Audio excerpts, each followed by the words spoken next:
mpuliriza omulungi nkulamusiza nnyo enki ya leero era nenkwaniza program nondole ensonga kujanjula nze Sam Kazibwe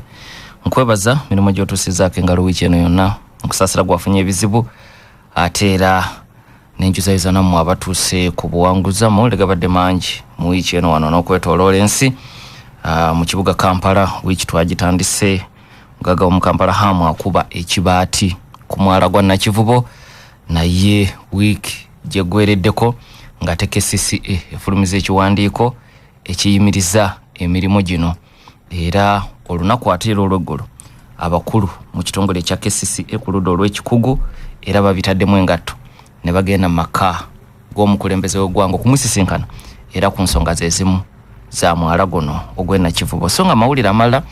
we tutukidde olwaleero akakiiko k'ebyokulonda nga kawezeza omuwendo gw'abantu 225 abakajjayo empapula nga baagala okuvuganya ku ntebe y'omukulembeze w'eggwanga. Ku bano 193 tebalina bibiina, 12 be balina ebibiina. Era mu kibuga Kampala abasuubuzi mu kibiina ekya Kasiita beekumyemu ogutaaka ne beekalakaasa era abamu ku bo ne bakwatibwa ne basimbibwa ne mu mbuga z'amateeka ne bavunaanibwa okwefuula ebinjirinjiri. Abasuubuzi okayana kwabo kuli ku nsonga za misolo gye bagamba nti gibanyigiriza ne gibabuzaako embiibya. Era mu wiiki eno mpuliriza kyategeerekese nti Uganda ekkiriza okubudamya abagwira okuva mu ggwanga erya Amerika, wabula ku bagwira bano Uganda tegenda kutwala baana ng'amawanga amalala muli Honduras n'amalala, era Uganda yo tegenda kukkiriza basingisiddwa misango kuganga baleetebwa wano balina kuyingira luzira oba kitalya. Wali amawanga gagakkiriza okutwala abazibe emisango ab'ekika ekyo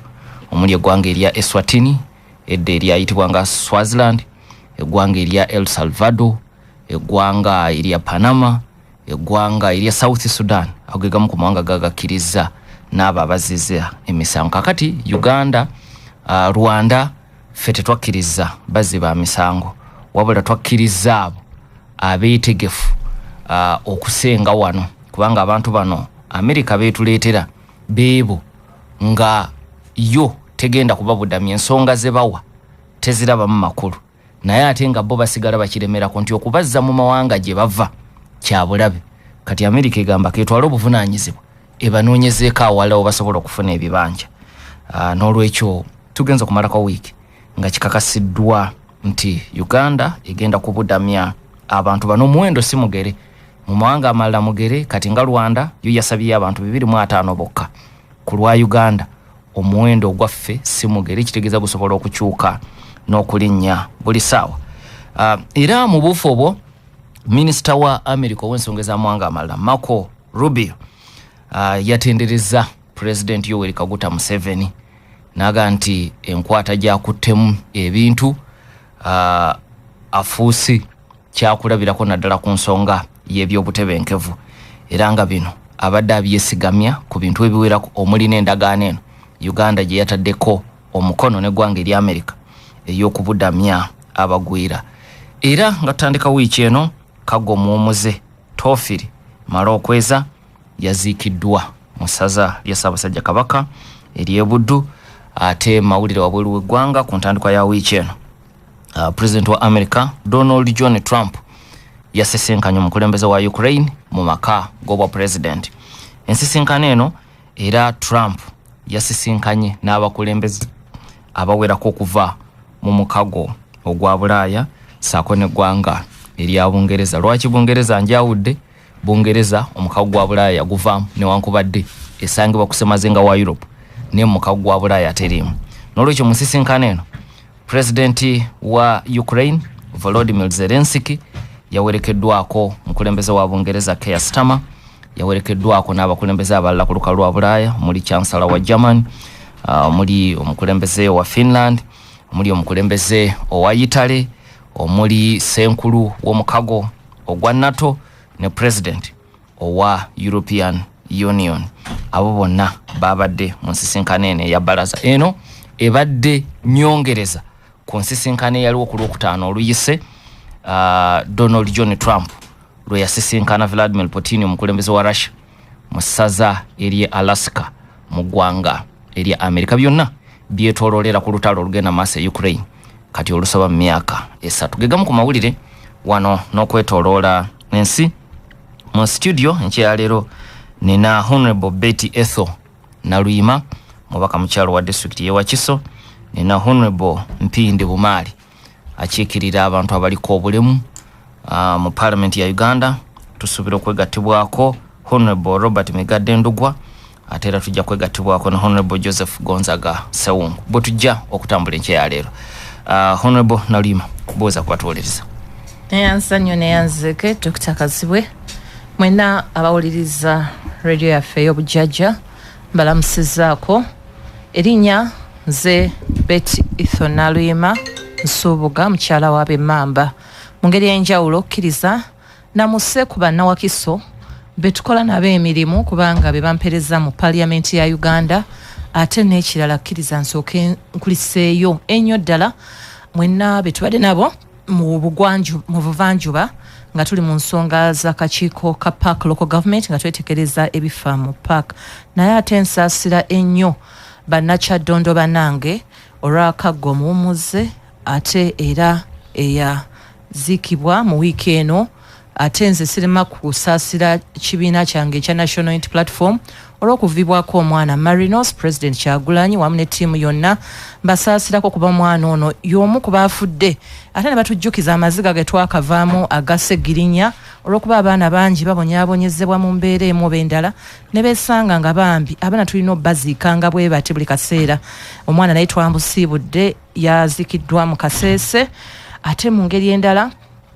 nsaasirira ddala abantu ab'enjawulo nga ye maama waffe Nakabubi Rafaelina naye nga yasiibuddwa, maama wa mukwano gwaffe muganda waffe Mukasa Simon awo abali e Makindi awo. So mu ngeri enjawulo mbasaasira, naye ate njozaayoza ne Uganda Cranes era mu wiiki eno weekoledde ebyafaayo ng'etuuse ku quarter finals eza CHAN. Kati nga nze munnabyamizannyo mukimanyi bulungi nze omu kubatwala emizannyo mu Parliament ya Uganda nga nze nkiikirira Buganda ku kakiiko k'emizannyo mu Parliament. Naye ate mu byonna tubasabira bannange tusabire Uganda ereme koma bukomi ku quarter finals kwa kati East African Bloc yonna etunuulidde Uganda. Fe tusigaddeko Kenya ne Tanzania bannaffe tebakyaliko. Tweyanzige weebale okutwaniriza. Weebale nnyo Honorable Haji Mpindi Bumali. Abalungi abatuwuliriza, assalamu alaikum wa rahmatullahi wa barakatuh. Nange njagala kusooka kusaasira bannakyaddondo olw'okufiirwako akagge yawummula kitalo nnyo, kitalo ddala. Saasobodde kubaawo mu kuziika kuba saabadde mu ggwanga, naye abatukiikiridde mwebale mu ngeri ey'enjawulo. Era njagala okuyozaayo okulisa bannaffe abaliko obulemu mu district ez'enjawulo abayise mu kulonda kwa structure eza district, ate n'okwagaliza abo abali mu kamyufu ak'enkya ak'okummande okulonda okulungi. Nange njagala kugatta ddoboozi lyange ku lya mwannyina gye Ethel okuyozaayoza Uganda Crane olw'okutuuka ku quarter final. Ate era nsabe Bannayuganda bagiwagire nnyo, bagisabire ku mupiira gweyina olwaleero ne Senegal tusobole nagwo gusomoka. Kitiibwa kinene nnyo byemuzannyo bigatta abantu bonna bibaleeta wamu. Nalaba omupiira ogwo ogwasembayo Bannayuganda bonna nga baweddemu essuubi naye nga Mungu waakola ebintu bye n'atujja mu kinnya n'atufuula abawanguzi. Ate bannaffe aba South Africa ne bakaaba amaziga ge batakwabangako kubanga baalaba kye baali tebasuubira. N'olwekyo twongere okusabira Uganda Crane, Mungu atusaasire tuyite ku Senegal ate olwo tugende mu maaso. Ebyemizannyo kikulu nnyo era byanfuna eri eggwanga. Kati abazannyi baffe abo bangi babatunuulira naye babatunuulira ne batandika obbateeka mu ttiimu ezo ez'amaanyi bye bajjayo ne Uganda efunako. Webali Honorable Naluyima, nja kutandika naawe. Yes, sir. Ku kakiiko kammwe akanoonyereza ku gavumenti ez'ebitundu mu Parliament. Mbadde mwetegereza alipoota ya ssaababalirizi w'ebitabo bya gavumenti ne mutambula n'okulondoola mu bumpimpi biki bye muzudde ebiwuniikiriza Dr. Ngasina gendera ku nsonga eyo nga bwe nakugambye nti obukiiko bwa parliament buli busatu bunoonyereza nnyo Kapak Kosase Mpindi yajja kwogera nnyo ku bifaawo wano bo basinze nnyo okutuula naye nze ekirungi kye nnina nti nze shadow minister local governments kati newankubadde ndi member n'ate ntwala buziba okulaba ebizibu bye tulina kati akakiiko kaffe aka public accounts committee akavunaanyizibwa ku gavumenti ez'ebitundu akayitibwa park local government tuatandika ne Soroti region audit region eyo ebamu district zonna kati twakwasaganya we twatandika Soroti ne tuterera mu Soroti ne tufuna audit region ya Karamoja ne ya Soroti ne tumala ne tugenda mu Mbale audit region kati twamaliriza jo ne Jinja audit region naye waliwo ebintu bye twetaaga twetegereze kuba twasanze olunaku lwa leero nga Munnayuganda asuubira nti buli mwana asomesebwa omusomesa omu balina okuba nga abaana bali 53 buli kibalibwa era kisuubira nti buli musomesa omu alina okukwasaganya abaana 53 amasomero gonna agasinga aga UPE kuba tekyakomeye kweno yokka region ya Eastern naye we twabeerera mu Arua ne mu Ggulu ne tusanga abasinga ratio mu kifo kya 1:53 obe omusomesa omu ku baana 53 tuli mu baana omusomesa omu ku baana 9 ne kibanga kinyigiriza nnyo naye ate si n'ekyo kyokka ekibiina kimu era kisuubirwamu abaana 53 ne abala bali ana mu bibiina ebiri standard ennyo naye twesanga abaana bali 2 mu kibiina kimu naye twaguddewo ekigo we twatuuse Embale ku nsonga y'abasomesa ne batuuka ne batugamba nti Namisindwa yatweyanjulidde naye ne tugamba nti banaye nga Namisindwa yanjawulo ku Mbale kati Namisindwa nakugambye audit region we tuba mu Mbale audit region ati okwe twatuuse mu Mbale kati Mbale twadde mu audit region ya Mbale nga tuli Mbale kati Mbale audit region mujja mu district bonna mbakungaanyizaawo kati babeera bajja district zonna zijja Namisindwa eri mu Bugisu kati Namisindwa eri mu Bugisu sub region kati era mu audit region etwalibwa Mbale audit region kakati so yo bwe yatuuse ne tugamba mwenno mukyalina ku kyabasomesa naye ndi wano nzize ndi kaawo nina head of department ogu omu gwenzize naye kati nga sinavanga nakubanga nina substantive gwaze naye era gwalina substantive head of department kwaganga ekizibu kinene nnyo ne bagamba twafuna ekizibu emyaka 2 egyo egyamalibwa nga tetutukkirizibwa waliwo kye bayita ban mu public service nga teri muntu ayingizibwa nagamba ekyo kyatunyigiriza nnyo bakamala ogijjako nnaku zino era tugenda kutandika okulowooza ku byokubanga tukola ki balanga emirimu naye mu byonna ne tulabanga ate buli ssomero buli district gye twabaddenga nayo ng'ekaaba ne tugamba tufunye obuzibu nti emitwalo 2 egiwuteekebwa ku buli mwana yo Namisindwa ku mwaka ogwo tutunulira kuba isawe no tufenna nga parliament tutunulira omwaka gw'ebyesimbi 2023 era 2024 nagagwo omwaka fenna Namisindwa mu kifo ky'omwana okumuweereza emitwalo 2 batuwa omutwalo gumu 85 ne twebuuza mu Uganda nekyo kyokka okubanga gwotudde mu ministry ya finance oli ne oba ministry education oweereza omwana wa Uganda omutwalo gumu mu 85 oba kale omuteekako emitwalo 2 asome neddala abenga akuleta results za UPE so mu mbeera eyo twakirabye ng'ekimu ku bizibu Uganda byerina bye byokulaba nti nno tutaddewo embeera nti abantu basome naye nga bw'ogenda buziba ensonga y'okusoma abantu bano bafunye ekizibu kinene nnyo abasomesa bakolanga kibasanze yo district ya Namisindwa twagisanze era ne tunyonyola n'okutunyonya tife tusemba bakola prime minister's assessment tife tusemba mu district zonna eza Uganda tetusemba lwakuba twagala naye tusemba olw'okubanga nze nga kawo nemeseddwa okukola emirimu butuufu bwayo era twabazaayo badde basooke beetegeke ne tubaako nnyo mwagala beetegeke bati ebizibu byabwe bibabulidde ebizibu byabwe ebyo basooke batambule bagende bannyonnyolemu ko ministry ya local government bwegamba tugenda batunulira mu ngeri ey'enjawulo awo si muyina okuba tutwalira eddoboozi waggulu eddoboozi tugenda ditwala era twagala ne ministry ya local government tugisinkane ne ministry ya finance obuzibu bayina bali be bakama baabwe kigenze wala kubanga okiraba nti nno wewanga queries zonna zifa ku mbeera nti oli talina basomesa talina bibiina ne pit latrines teziriiwo abaana abawala babonaabona baga bintu nga bingi naye twagambye kino ekyo ekya kino kisusse tosobola kuntuleetera head of department omu abasigadde ba acting owa accountant yayambako okutereeza ebitabo engineer muntu avudde ita qualifying nga talina na registration number so ne tulaba ng'ate ebizibu byabwe byetaaga so naye twamaliriza nga region yonna nga yeetaaga kubangulwa region yonna ya Eastern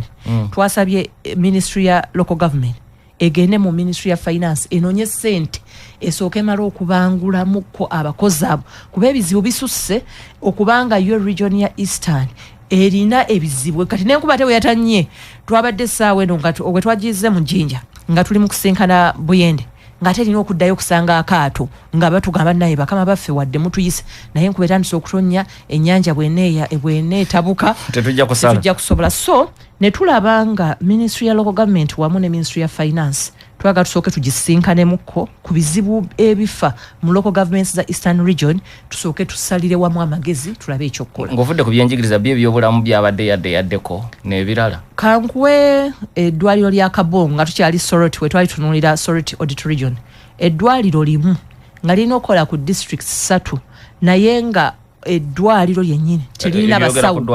baliyita Kabongo hospital litwala district ye Kabongo litwala districts 3 Kotido Kabong ne Karinga kakati eddwaliro nga lyeri serving districts ezo 3 naye nalyo nga terina bakozi ng'ate bwe tutuuka n'ebikozesebwa nabyo tebiriwo abakyala nga batuuka okubanga balina okuzaala era ne twesanga wabaddeyo abakyala baafiira mu ssanya olw'embeera nti tewali basawo ne babanga ate bo bambi balina okusigala nga bayiiya engeri gye babeerawo nga n'ebikozesebwa tewali so tulina ebizibu twasanze nga tulina okusooka okukomawo tuyite ku bitongole ebivunaanyizibwa tuddeyo ku mulimu nga kitususseeko nga naye wadde report tujja kuba ne parliament tugituuze lumu naye twaganye tusooke tusinkane ministries ezivunanyizibwa so tuli wano nga tusaba Uganda ebeere serious mu bulamu bwayo wobanga olina omwana wa UPE okyamuteekako emitwalo 2 buli mwaka nga gyalina okuba nga abeerawo atuuke abeere n'omwana ono asasula akakadde bonna batuula PLE bonna tulinda results Uganda yeetaaga ebenga ebeera serious ne ministry ya finance bo abali mu finance twabawadde assignment nabo bakwate abaana baabwe babateekeko mu masomero ago ge baweerera emitwalo 2 tulabe nabo babanaavaamu naye nga mu byonna region yo twamaliriza nga yitugenda kubanga tufunamu capacity building nayo olw'ebizibu tukeganga capacity building nti oyo omuntu niyo yaliwo oyo kawa aliwo atetenkanyiza ati okumala kubanga kino kigenze wala mwenza nokuba mwetaaga kumuwakirawo olw'embeera mwakole Haji Bumali bino bibeewuunyisa bannayuganda batuliza bayinza okugamba abo beewuunya ki byewuunyisa tebiyinza buteewuunyisa naye okusookera ddala ebizibu ebimu nze mbiteeka ku ffe bakulembeze kubanga waggulu abeere mu gavumenti ez'ebitundu okuva wansi paka waggulu paka waggulu ng'ate ensoose n'enjijjayo naye bonna Luyima Gambye waaliwo envumbo ya myaka 2 temuwandiisa bakozi ekyo nkiwudde bulungi naye abaaliyo baabagobayo kazi bwe bwatuuse emyaka egyo kyenjagala okugamba kazi bwe nti kati naliyima mubaka wa palamenti era bagenze nga babaka ba palamenti naye ebintu byakugambye eyo area erina omubaka waki wa palamenti oba area zamenye zirina ababaka ba palamenti naye ddi bwe baleeta ensonga ezo nga wabadde azimenyamenya kino fenna tubeera mu palamenti tubeera mu biseera ebya budgeti abantu ne bawugere okugundo lw'egundi muteekemu eddwaliro lyange lirina ebizibu bino nze mu sabukawunta yange temuli mu ssomero lya primary mulimu yeetaaga kugaziya abaana kati bangi ebyo byonna tubadde nga tubigwe naye abadde abiwulira kakati bano abapaaka local government okusutuka okugendayo okusanga ebyo byannyonnyodde abakulembeze baayo bo bujjo bakola ki kyovudala ntandise n'okugamba nti ebizibu ebimu biva ku ffe kituufu mu gavumenti erina obuzibu bw'essente mu buli area wogenda mu buli wamu ssente ebizibu ebuli naye waliwo ensonga gyojja okutunuulira ng'ensonga eyo terinda kakati oyinza kuŋŋamba nti district enamba bw'abanga Ethel kyayogera kituufu nti erina omukozi omu ali substantive waliwo abalala nga basigire kati weesanga ate wabanga we waliwo abasigire nabo yadde recruitment tennabeerawo ebakakasa tekitegeeza nti balina kukola kye balina kukola kubanga oba oli acting wali okozeko omulimu nga tonywedde ng'osagaasagana mu anti era obubuzibu buba kuffe lwaki toguleka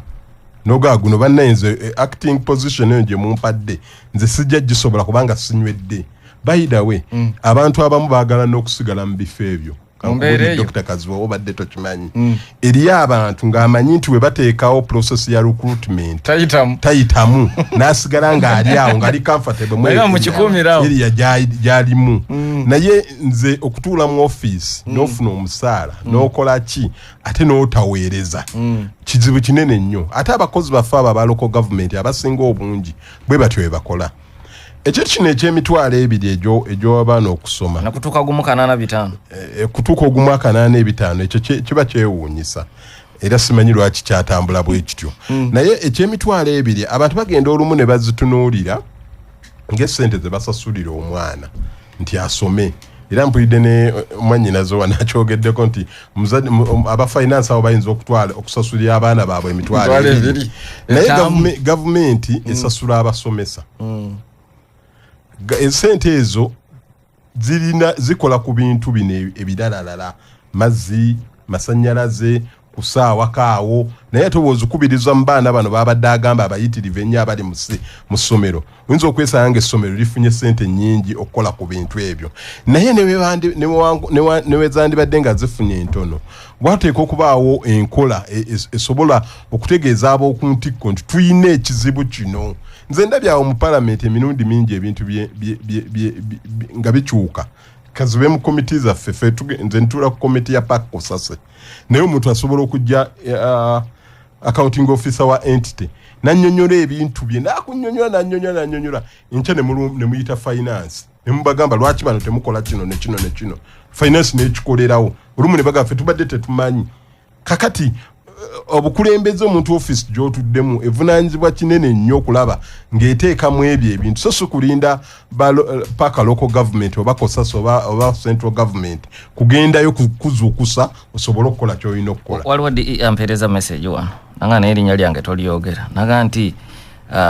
honorable oyo akimanyi nti di afuna akakadde kamu okulambula district number actually information honorable Mpindi kakati omanyi nga bwe ngambye nti nze shadow minister kati ntula ne mu kyebayita public service and local government era nagambye bakaawo bano nabo basoose okweyagaliza tubadde ku nsonga ya salary disparities kwegamba ensonga yayingirawo ng'aba science bafuna sente nyingi nnyo kuba arts era nze nno newankuba nno nze ng'omu nakola science era sifumba bufumbi wa engineer naye nange na engineering background naye tekiba kya bwenkanya era tuba tukyogera nnyo okuddira abantu n'obaawulayawula n'oddira omu n'abanga olwokuba ye yakola sciences ye DHO era ekizibu kye tubaddewo wali kibadde kinene nti ye DHO abadde afuna sente nnyingi nnyo ng'asinga naani ne kaawo kati bakaawo weba era HOD gwe mwafunye wa abadde DHO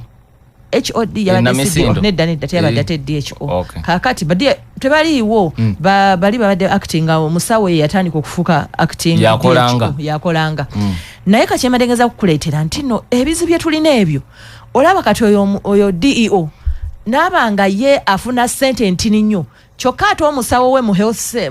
omusomesa we wa science ed teacher n'abanga ali ku sente nnyingi era ekizibu abantu ba sciences balatandise n'okukola resignation kweganga nga bateekamu okusaba kwabwe okubanga bawummula naye ate ng'oli awummudde ng'alina ne sente nnyingi nnyo akyafuna obukadde bwe bubiri ng'ate yawummula n'agenda ezakasimu n'atandika n'okusomesa mu private institution ng'eri gavumenti ekyamusasula kati n'obiraba nti nno okutandika okubanga abantu abamu bawanise nnyo ate n'abalala ne babalaba bubi nnyo kyakwa information baliriza ssebo ekyo kireesewo obuzibu era tunekyo mu mbeera eyo tukyayagala gavumenti yongere eveeyo etereze ensonga eno oba kati yakoze ku bakaawo badepute baabwe teyabafuddeko ne badepute town clerks ne bonna mu layini eyo abantu baterezebwe nga we tulinda eyongere okuba nga egatta ku ssente zeewa LC1 ogw'omutwalo ne LC5 akakadde sebo weba Haji oyo akubye essimu nakuwalira wamu naye kubanga emiliyoni okulambula amasomero mu kulambula district kinene nnyo fe abalina akalulu ka national tumanyi kyekitegeeza okulambula district efe abadde ayogera wano ku district ye Kabongo ne Kalenga ne Kotide ez'essatu buli emungi manyi kuba nali ngitambuddemu naye manyi obuzibu bwazo kati DEO agamba nti emiliyoni sincerely talina kyekola naye nze ndowooza nti wakyayiwa omulimu munene nnyo ogulina okukolebwa okulaba nga embeera etereera bana abasomesa aba prime aba sciences ne arts ekyo kyombadde ku record ebbanga ddene sikiwagira era kikyamu era government esala amagezi ekitereeze abasomesa babeere ku level emu otherwise tetulina ngeri gye tusobola kutumbulamu byanjigiriza nga oli afuna emirundi ena okusinga ku munne ng'ate bonna bakozese transport y'omu bagenda mu katale kekamu bakola buli kimu omulundi gumu mayumba abapangisa wewamu ekyo kirina obuzibu era tujja kutereezebwa webale nnyo gwe tuvaako namusindwa Kabongo naawala tukomewo e Kampala emu ku nsonga eyefuza amawulire wiiki eno ya nkyukakyuka oba nteekateeka ya Mugaga Hamu okukola enkulaakulana ku mwala ogw'Ennakivubo yakuba ebibaati mu kiro ekikeesa ku Sande tugenza okumalako wiiki eno nga KCCA emuyise ne Mugaga gundi gira oyimiriza fa babirengerere ne wala twali tulooza nti yagenza okutuuka wano nga ne KCCA mukkiriza tugenza okumalako olunaku olw'eggulu ate KCCA muga nti oyina emitendera gy'otannaba kutuukiriza era n'ebibaati gira obijjayo bw'omala okwetereeza olyokoddemu okubikuba eyo ensisinkano olugivuddemu ate abakulu ne babiteekamu engatto misinde paka mu State House era ku nsonga yemu tuli kuki kikatandike nawo wangalidde nnyo mu kibuga wano ne mu byobufuzi byawo ate ali ku kosase yekwasaganye kakati okusookera ddala bwana Kaziwe ekikolwa ekibadde kitambula tekibadde kirungi ekyaki ekyomwala gwa embeera gye gubaddemu ekyokuba ekibaati tekibadde kirungi ffe nga ababangalira mu kibuga era abadde bakiraba kubanga toyagala nkulaakulana okuva njija ssebo okuva ekibaati bwe kyajjawo n'ebibadde bitambula mu kaseera kano tekibadde kirungi kyokka nze mu principle ng'omuntu nzikiriziganya ne okudevelopinga ekifo ekyo naye ekizibu ekyajjawo nti nga woowulidde ebyo nti KCCA ebaga nti nedda tonnaba kutuukiriza bintu bino tewali nsonga lwaki okola kino olunaku lw'eggulo ntuula ku kakiiko ka Parliament aka Public Accounts Committee akakosase era twabadde tusinkana abakungu ba KCCA naye nga nabo beewuunya nti ekintu tebabadde tebakimanyi omukulu kye yabadde akola naye nga bagamba nti yasaba okudevelopinga ekifo ekyo era process ebadde etambula bw'otunuulira ku birowoozo bya AMO byayagala okuteekaawo njagala okugamba nti birungi kubanga mu nsi zonna ezaakola emyala tezikyafaanana nga ogwo we gufaanana ogwo omwala guliko kilomita 9 okuva gye guva okutuuka gye gukuma eringa wali poliisi ya naye waliwo neegiri open bw'obeera mu Amsterdam ogiraba fire brigade kakati egiri mu Amsterdam era bw'oba ogitunuulira tegifaanana nga gino gino ejaffe gyafuuka kattiro anti tutereza mitereza anti kati ye development yeyo kakati amu ayina ekirooto kye yaloota okusinziira ku bye babadde batunnyonnyola eggulo n'awandiikira president nti nandiyagadde okutereeza emwala guno gufaanane ekitundu kyaffe ekisooka kitereere tuwone amazzi agagenda mu bantu singa eba enkuba etonnye ate ne beauty mu kibuga ekoleki eyongera okweyongera tukendeeze n'abantu ababba abantu ne baddukira mu myala ebyo bye bigambo bye batunnyonnyodde mwami Genyi deputy Idi president wafuna okusaba okwo n'awandiikira prime minister ng'amugamba nti ayambeko process esobola okulaba nga tusobola okugoberera development eyo naye wakati mu kuyamba amateeka gakole ki gagobererwe kakati omuntu yenna ataagoberedde mateeka ye yaleese ekizibu kino kyetukola ki kyetulimu kubanga ekifo yolwalaba ebbaluwa ya president ng'esemba n'atandika nze byange biwedde kubanga ekifo kiri mu kibuga wakati enzimba yakyo embi eyinza okufuula ekibuga kyonna okufulaadingisa esobola okuleeta amataba mu kibuga kyonna bwe muba temugoberedde mateeka ga NEMA ne guidance ya NEMA ekibuga kiyinza okuba mu kizibu bwe muba temugoberedde mateeka agafuga wetland ekibuga kisobola okubeera mu kizibu kakati nga waliwo enkola eyeetaagisa okubeera ng'egobererwa president bw'aleeta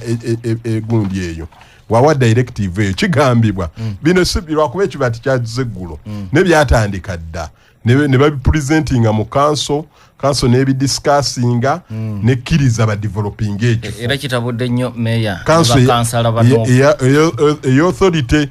kati bakansala bekitabu meya kwaga kibataddeko nti babiyisa naye babiyisa kubanga negundi zatandise okutambula naye ate gwe twawulidde era jjo mu kosasa menjo kuwa nti bayisa ne tebagamba nti tuyisizza kuwani kuwaham bagamba mu principle tukiriza ekifo kideveloping munonye omutuufu omwala gukole ki omwala gubeereko bulungi gukulaakulanze nga ogagyoyogedde ogwa Amsterdam n'emirala naye ono ye hamu ye yali already yateekayo ki ampuliriza mulungi tukyalife na program parliament yamu Winners Sacco y'abasuubuzi kulaakulanya ng'oyita mu kwewola okutereka n'okusiga ensimbi oggulawo obwa memba n'emitwalo 2 otandike okuganyulwa mu bino wammanga okutereka nga tosaliddwako ssente okwewola ku magoba amatono memba aweebwa ebbanga eriwerako ng'asasula looni okutereka n'okugyayo ssente ng'okozesa simu yo okulondoola byonna ebikolebwa ku akawunti yo ng'okozesa Winners Sacco app bamemba baffe tubawa ssente okutuuka ku miliyoni 200,000 twaniriza abasuubuzi ab'amaduuka n'emidaala abatakisi ababoda abarestaurant saluuni n'emirimu emirala abasuubuzi bannabugabo Kiseka Owino Kisenyi Nakasero n'ebitundu ebiriraanyeewo eno ye Sacco yammwe ekitebe kiri ku BBC building Nabugabo okuliraana shauri yako ekisenge 634 mwaliro gwa kutaano tulina amatabi ku Top City Plaza ne mu Kisenyi okuliraana Ham Shopping Mall osobola kuba ku simu eno 02 00 mwendemu 286 oba 0774 Lamuka Agencies basolooza mayumba g'abapangisa bw'oba olina apartment maduuka oba mizigo jangu bo bakuwa ssente z'omulundi gumu ate basolooze basangibwa Kampala Road kizimbe bakiyita The Plaza mwaliro gusooka ekisenge kiri S11 waggulu wa Post Bank oba kuba ku 0774 88 mwendemu oba 075 0022 0 Kyaddondo CBS Peosa ekugamba nti okufumba kufuule kwangu ng'ofumbisa sola kuuka okuva mu Kyaddondo CBS Peosa ojja kuwona omukano obuseere bw'amanda n'enku ate otase n'obutonde bw'ensi ssaako n'endwadde ezirumba amawuggwe nga ziva ku mukka ebisingawo kuba ku simu eno 0748556453 oba 0778030282 Haji Mpindi Bumali tuli ku Nakivubo kati mbadde nkugamba nti mu kutunuulira proposal hamu ze yawandiikiramu ze yawa president nti omwala guli mu kibuga wakati gumunene nnyo guli open abantu basuulamu kasasiro abantu basuulamu obubi abantu bakola biki ate ne giflooding nga mbadde nga mulaba flooding nti naye nsobola ogitereeza amazzi ne flooding ne gatambula bulungi ne tuteekawo beautification ku mwala ne tuteekawo ne tuteekawo ne developments endala ezisobola okuyamba ki ekibuga era president n'alagira prime minister amuyambeko kuba ye yawandikira prime minister teyawandikira na gundi ayambeko bagoberere ki embeera amateeka agasobola okutambulizaamu hamu ateeke mu nkola byasabye ateeke mu nkola byakoze eki byasaze kakati ekizibu hamu kye yatukoze kwe kugenda mu maaso nga KCC etenaba kumaliriza programu ze bakkiriziganyizza na prime minister oba naye era ekyo kye kireese obuzibu abantu abasinga abavumirira ekintu ekyo tebakivumirira nti kikyamu oba tekisaanidde kukolwa kyensuubira ne okwekubagano okwekuba okuli mu ofisi ya Lord Mayor tekuli kwekyo era bwe kuba kuli kwekyo awo Lord Mayor tetujja kuba naye naye waba agamba nti bagoberedde mateeka ge balina kugoberera era ndowooza kyali kukola development eno musaidi eyo abamutuufu kyekyamututene munema naye ekyokudevelopinga ekifo ekyo kirungi bw'otunuulira ekisaawe ekyo ekyennakivubo embeera gye kyalimu kazibe nawe obadde wano mu kibuga newe kifaanana kati after development ng'oggyeko ebintuntu ebirala abantu bye boogera olaba nga twalinnya eddaala n'amaduuka ge beetoolooza olaba nga twalinnye eddaala nekino ekifo kiyinza okubeera ekirungi kilomita 9 ze mayiro kumpi 6 okubeera awo ng'ekintu kyangaala abantu babba ne bayita mu midumo ne bafubutuke ne bafubutukira eri tosobola namukwatako obumenyi bw'amateeka n'emyala gyaffe nga we gifaanana n'okukasukamu ebintu byonna kifaananyi ekitali kituufu mu kibuga wakati naye nze kye nandiyagadde era kye njagala bagoberere step ku step nga weba ebintu ebitambula kimu ku kimu okutuusa bwe tunajjamu ekyo kye twagala ekiyamba bannayuganda okusookera ddala then ne tutunuulira ebirala ebisobola okuddirira nkono munalwima nga nzijewo wakati mu bino byonna ate ensonga etabudde opposition mu kibuga Kampala abandi badde nga batambula kitole okusookera ddala nga sinatuuka ku nsonga za councils ensonga eno enzijukiza nnyo n'enkabya amaziga ensonga ya Lubigi kubanga bw'olaba abantu baffe engeri gye bagibwa mu Lubigi nga KCC kulaga nti buli lyanyi lyonna erikola eririna era kwolozi weetiye zonna yakulaganga nti yo webanga eri mu kuuma nsonga za butonde buli dakiika 2 buli kimu ekikola ekirina kakati KCC etandika etya okutandika tukabirira mu bakyagiganye n'okugenda okubanga esobola okubanga ekwasaganya enforcement oba okuyingira mu kitundu kyayo jo we twali tulaba proceedings mu committee ya COSAS nga deputy Idi akugamba kimu abantu be bakyabaganye okuyingira ku mwalo ogwo n'okwaccessinga premises yiyi gwe KCC eyajja n'amaanyi gonna n'obanga oyagala okugoba buli muntu yenna alinaanye Lubigi ate naye ne bali ng'omwalo omanyi mu Lubigi waliwo omwalo ogutambulirawo naye waggulu yonna walingayo abantu bambi abamufuna mpola nga bali eyo kyokka ate KCC olw'okubanga ekola amateeka Lubigi si Nema si ye yagoba abantu baayo ani yali nani Nema yali nani yija kulembera kale katukijja ku KCC tugende ku Nema Nema esawe amu byakola tebiraba nga talina certificate yabyo kino kyengezaako kuleetera titufunye ekizibu mu Uganda nga tukola mu lufuutifuuti ekiyitibwa selective application of the law nti we batuuka ku mugagga yenna baba tebalaba bano bonna abakwatibwako KCC Nema na buli muntu alina okuvunaanyizibwa okulaba ng'omwalo ogwo gukuumibwa omwalo ogwo ffe bannawakiso tugutunuulira kubanga gumaliriza bizibu ebiri e Kampala bimaliriza biri wa mu Wakiso era nga gumaliriza entambula yaagwo wogwetegereza nnyo amazzi ago gamaliriza galina akakwate era nga akakwate ako kalina kujja mu Wakiso so buli kikolebwa tukiraba ate nga ffe twebuuza omuntu atuuka atyo kubanga tebannamuwako na buyinza n'obumu kubanga ebbaluwa ya president ekirungi tugirina atandika akugamba munfunye ekirowoozo okuva ewahamu era naako ebbaluwa ya president ya 2 August ate atugambye mu bbaluwa eyo nti hamu yamuwandiikira nga 25 July era ninze kubanga nze nsubira ngenda kubaayo kulaba Nawakiso ku Lwokubiri olwo nange Kosasenge etudde ninze ndabe manye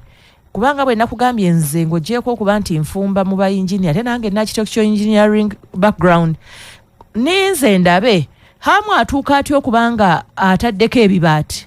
nga tannaleeta plans mu KCCA ebintu ebityo nga birimu ku mazzi biba byetaaga buziba gye bayita geotechnical report. Geotechnical report ye report egenda nekulaga buli pira nga bweneeyimirira buziba mu ttaka netambula ng'eraga layers nga bwe ziyimiridde ez'ettaka na base ki gye tunaatuukako paka wansi. Kati report eyo esalawo kinene engeri ebintu ebirinaanyeewo ebigenda okutambula naye ninze tulabe naye mu byonna kyenkyabuza kuba bakulaze nema ekulaze tennawaayo certificate abakesisi bagambi bagenda kutandika okunoonyereza oli abadde ataddewo ati ekibaati nemanga ali Kampala Road nabanga tasobola kwanguwa mangu nnyo kuba ne KCCA nawe banga terina kuyita buli wolabanga omuntu ayingirira obutonde bw'ensi kuba omwalo ogwo nkugambye gulina ng'egye gukonda ku butonde bw'ensi buli wolabanga omuntu ayingirira obutonde bw'ensi nemala erina mandate y'okukozesa amaanyi gayo n'enforcement yonna ng'esingako ku yalubigi gye yakozesanga nebanga eyingirawo etereeza embeera ono omuntu yatuuse otya okusitula ekibaati n'alemesa aba KCCA okuyingirayo gwe nema n'osirika ekyo ng'okiresse tutuuse tutya wano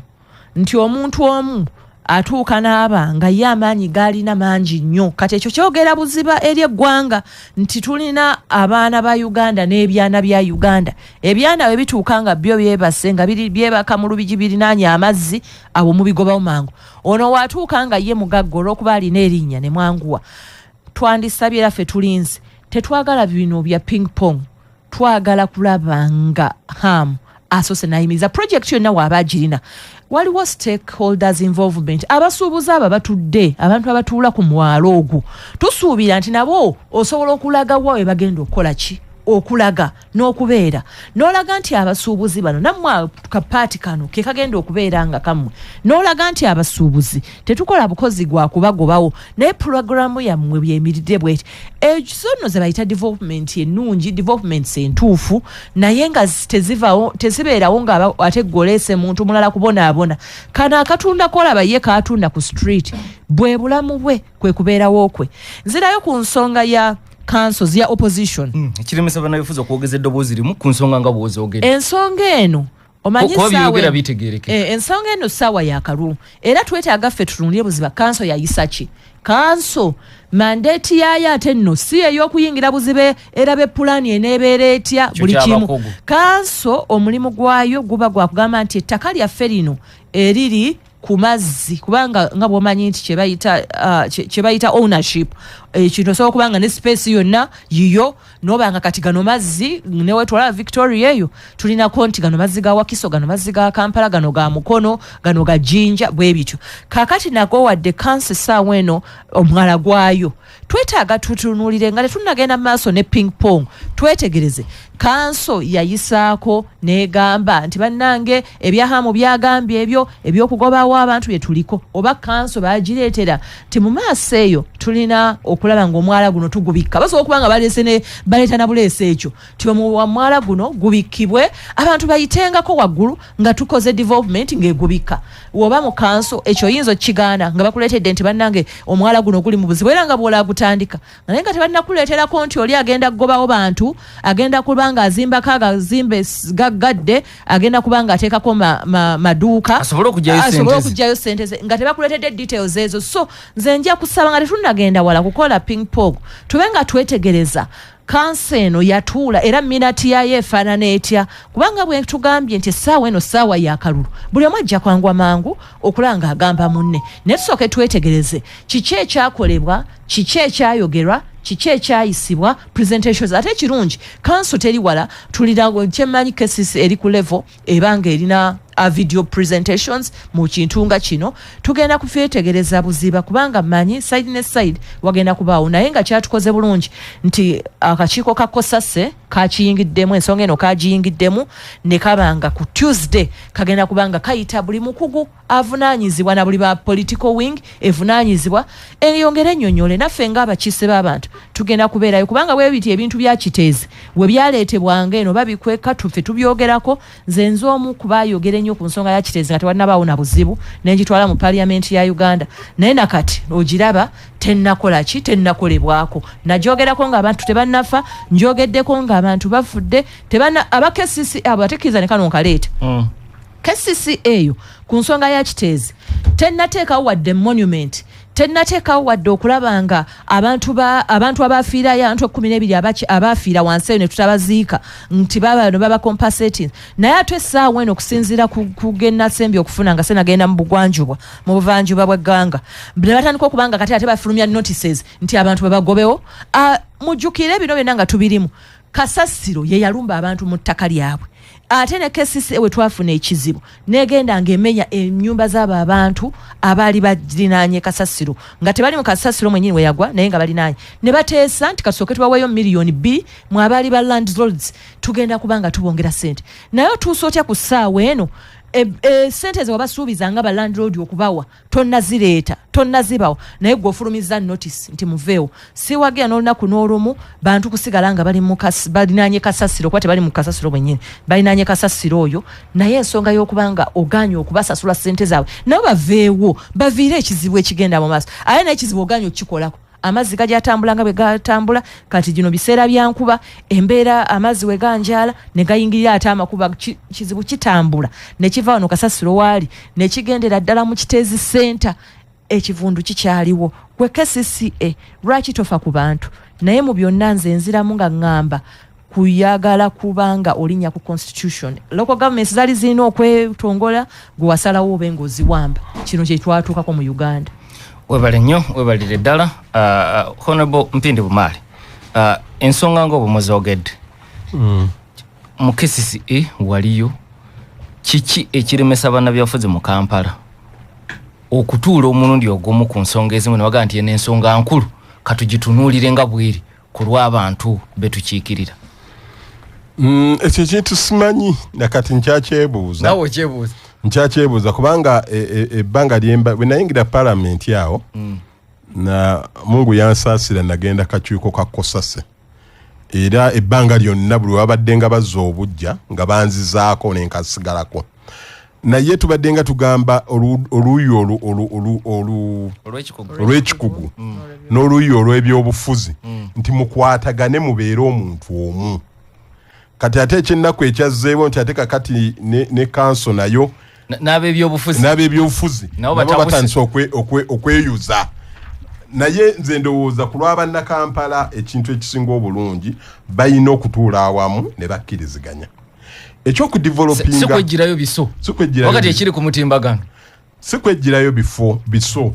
era njagala kusaba owekitiibwa Lord Mayor owekitiibwa Speaker wa KCCA ne bakansala be batuuleko wali mu conference hall ya Gundi banywemu akacyayi besibiremu bagambe wawe twasobya bawuliziganye ku kiki kye baagala project ye yekole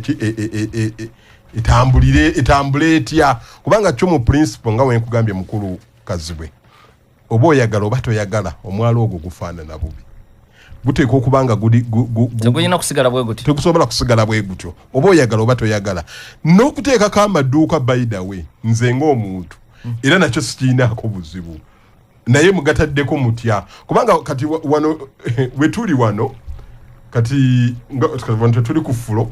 senga oddira fulo esooka tuli ku mwaliiro gwakubiri senga oddira omwaliiro ogusooka ne gubeera nga mwala ng'ogukoze bulungi nnyo ng'emidumo ogitaddemu bulungi nga nalabye pulaani eyo eyitiŋŋana eyo eya hamu gye yataddewo katusooke tejjawo bakabona ampuliriza tukyali fenna mu program parliament yamwe mbadde mmaliriza hono bemegadi kasoka buze ku bantu njaga kutwala mukisa guno okuwuliriza kulamusa kubawuliza ba DF y'obujjajja ate mu ngeri enjawulo abagiwuliza nga basinziira e Buvuma njagala okwebaza mwanyi nazo nono mwanyi nazeddala naluyima nsonga za bwandukwa naluyima era olusimbuza nti kati ebyobufuzi ne mwanyi oko kyekisooka nebikutabula yo mwanyi oko kyekisooka ebyobufuzi nakyefunyuma nono honorable Mpindi Bumali twakusasira abafunye ebizibu njawulo kitera kutuuka leeti naye leero eriyo omupiira gwa cyani Bannayuganda bakyamufu nnyo luli balaba engeri guli gye gwaggwa leero baagala kutuuka ku ssaawa essaawa 4 enguudo zonna nsibe naye nga Uganda Cranes tujagaliza ne leero ewangule wabale nnyo Haji obadde omaliriza mbadde maliriza nti Bannayuganda babeere bakkakkamu ku nsonga eno kubanga President yagiyingiddemu Parliament yagiyingiddemu akakiiko kaffe akakosase kayise Minister wa Internal Affairs kayise Lord Mayor kayise Executive Director kayise Speaker wa Kampala kayise buli stakeholder akwatibwako ensonga eyo ne hamu mwennyini wiiki ejja ku Lwokubiri ng'ekigendererwa kwamonizinga tulabe nga tufuna ekyo ekituufu mbadde nkugamba nti wano tuli ku mwaliro gwa kubiri naye woddira omwaliro gwa wansi n'ogukola bulungi ng'ezo pulaani ze nabadde ndaba wansi ne wabeera ng'amazzi gayitayo ng'olwokuba balongoosezaayo bulungi waliwo n'abasasulwa okubanga balongoosa bulungi tusobola okufunamu ekisinga obulungi okusinga ekifaananyi ekyo kye tuyina naye nga kigobereddwa amateeka nga buli muntu mukugu mu nsonga eyo azze n'awabula ne tubeera nga oluvannyuma lw'okukikola tetuyina buzibu bwe tugenda kukisangamu. Ekyokubiri kanso kyembadde nsaba nti kanso Lord Mayor ne Speaker ne bakansala batuule mu kisenge kimu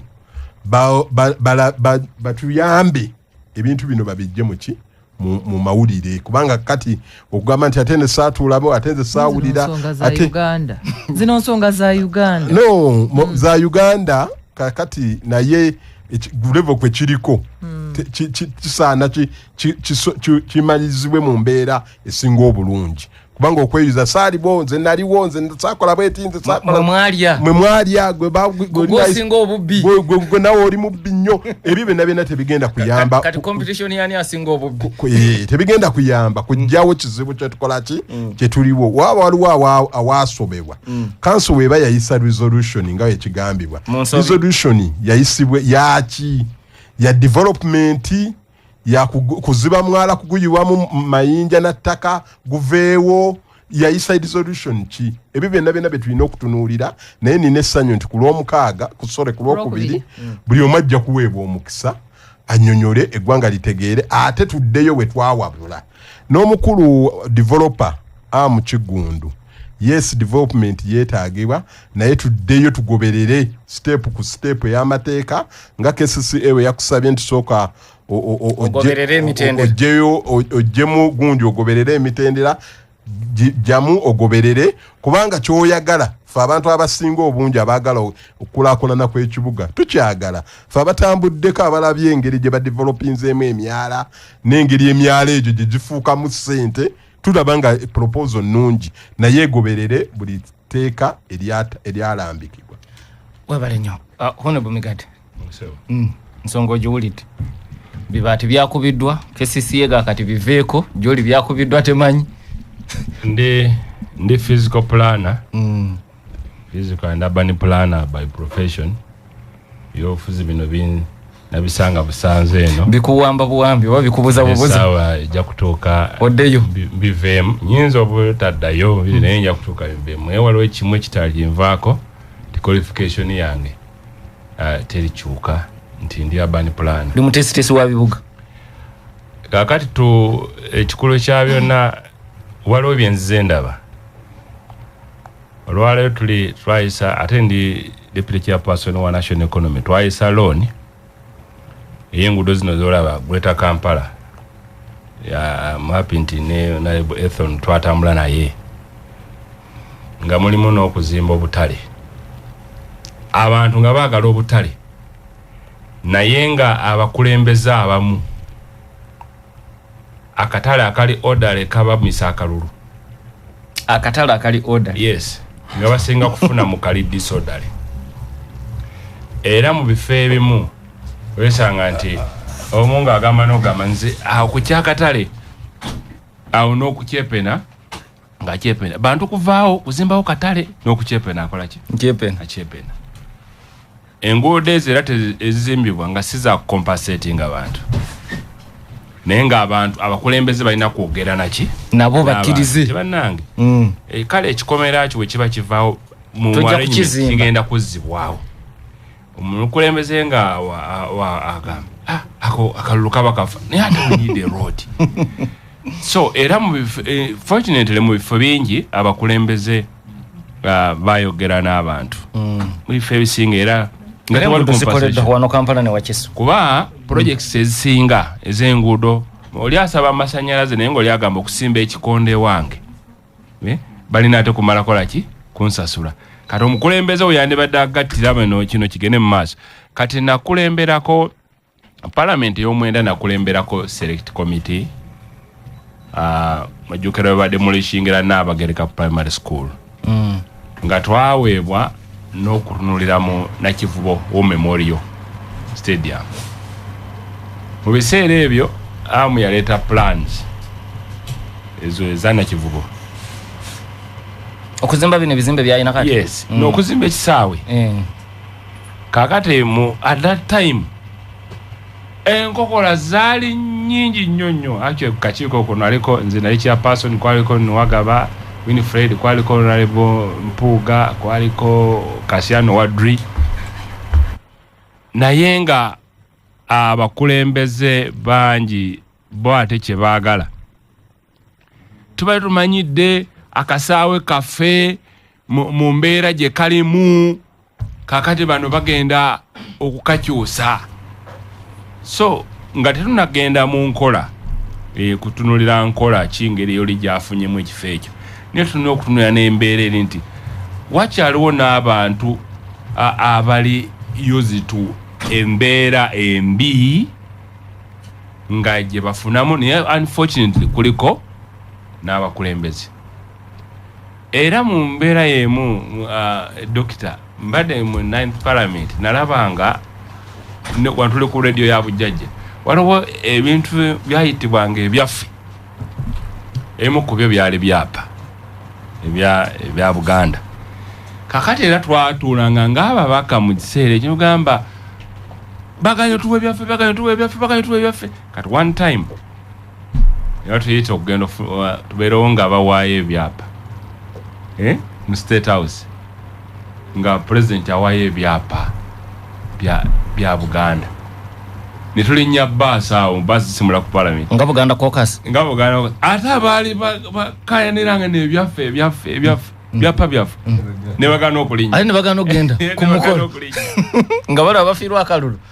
kakati njaga okubulira nti Nakivubo oyo for example lwaki mbadde nkuleetera ebyo nkulage nti olwaleero abantu ate ndaba bagenda kulambula Nakivubo beekubisizaayo ebifaananyi abawakanya but bwe twali mu select committee eno twajanjula eri parliament ekimu ekyali kisinga yalinga staking issue oba ensonga yaliko kalumanyira actually teyali na ssomero lye baali badde mu Lishinga amaanyi abantu baagaza ku kisaawe kakati ekisaawe ekyegundi ono ate akikola atya kakati olwaleero by God's grace kati tulina AFCON ubaali batandika okubala ebisaawe onabeera training wiki already ebirala bali mu kulwana bikola kino already bakibala n'okukola ki n'okukibala kakati nga tunagenda kakati olw'okuba tulina politics mungi wano ne mu bintu ebitutagisa politics bingi kakati abantu abamu bava ne ku nkola eyandikoleddwa nti omuntu alina okuleeta building plan alina okutwala olw'okusaalusaba alusabewa agenda okutunulya gy'alusaba nga byofuzi bijja kuyingira nga byofuzi bigenda kola ki what some people are doing many of them for example njawo okubulira nti eyo gondi singa ekyo ekisaawe redevelopment singa yayita mu KCCA tekyandibaddewo yes because twa-interactinga n'abo abantu bonna as a select committee nga bakulaga issue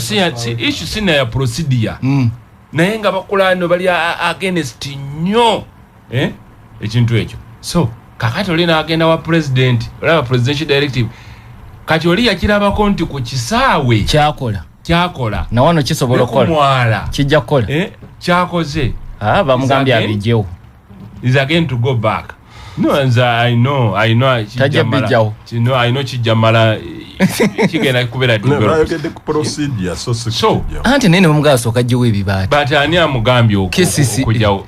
KCCA am a physical planner boberanga sebo kino kiwandiko kitongole kya KCCA anti you don't write mbujjawo ono omuntu okuteekawo ekyo lulina kuba lukusa kikiri kyenkugande kina kuba lukusa olutabaddewo so towandiga mbujjawo jawo actually mu nkola yaffe y'emirimu ng'aba physical planners